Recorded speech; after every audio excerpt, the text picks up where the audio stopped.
Natalie Holzer ditantang lakukan tes DNA, Azam dituding bukan anak Sule. Natalie Holzer hingga kini masih terus menerima banyak cibiran mengenai rumah tangganya dengan Sule. Padahal Sule dan Natalie Holzer sudah resmi bercerai beberapa waktu lalu.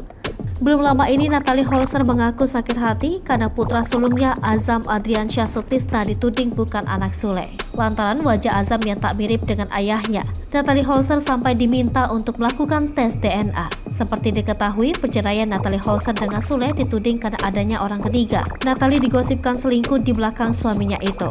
Tak sampai di situ, pasalnya adalah salah satu warganet yang membeberkan gosip terkait ayah kandung Azam. Dalam gosip yang beredar, tertulis sebuah komentar yang menyebut Azam bukanlah buah hati Natalie Holzer dengan Sule, melainkan dengan pria lain.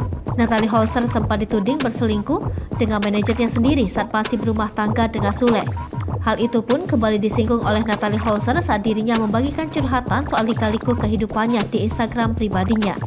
Namun semua ujian yang ia tuliskan itu, Natalie merasa bersyukur karena berhasil melewati ujian yang sangat berat.